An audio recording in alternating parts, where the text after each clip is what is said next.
Understanding Parkinson's disease. Parkinson's disease is one of the most common degenerative diseases of the nervous system.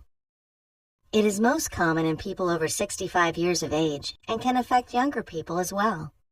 Patients under 40 are classified as young-onset Parkinson's and make 10 to 15% of all cases.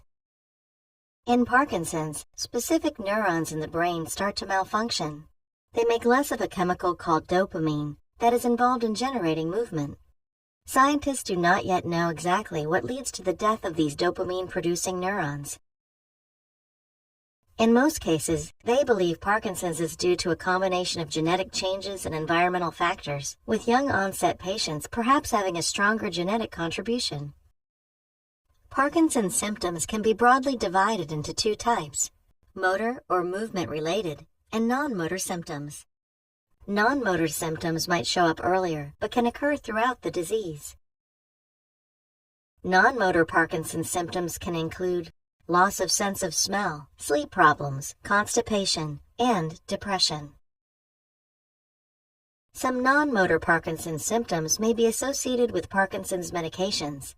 These can include daytime sleepiness, hallucinations, or seeing things that aren't really there, drops in blood pressure, and psychosis, or losing touch with reality temporarily. Tell your doctor if you have any of these symptoms. Changing medications may help.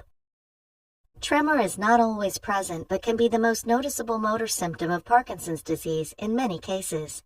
The tremor is usually in the hands at rest, but can also be present in the legs or even the chin. The resting tremor of the hands is often described as pill rolling with the thumb and other digits involved. Other motor symptoms include slow movements or bradykinesia, stiffness, reduced facial expression, changes in posture, and trouble with walking and balance. Motor symptoms usually start on one side of the body and can spread to the other as the disease advances. There are a variety of rating scales that Parkinson's specialists sometimes use to track changes over time. Doctors sometimes divide Parkinson's disease into 5 stages. Progression is typically slow, but can vary from patient to patient.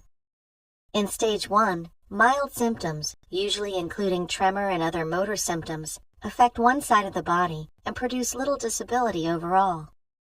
In stage 2, symptoms make daily activities more difficult. Movement problems are on both sides of the body. Posture and walking can be affected, and disability is mild. In stage 3, movements are moderately slower. Balance is more affected, which puts patients at greater risk of falling.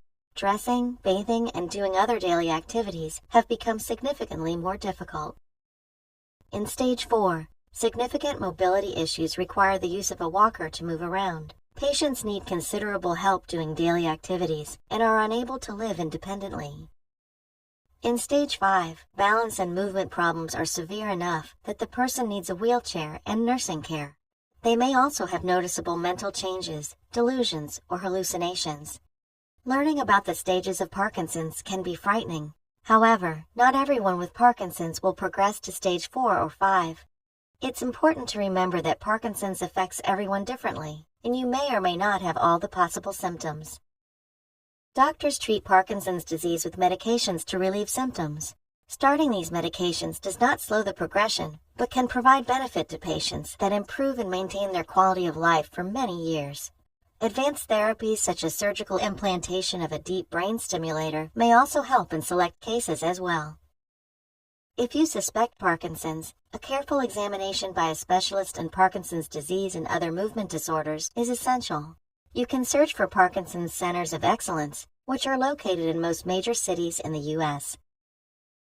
It's also important to learn your treatment options. With today's medications and treatments, the outlook for people with Parkinson's is much better than in the past. You and your doctor can create a personalized treatment plan together.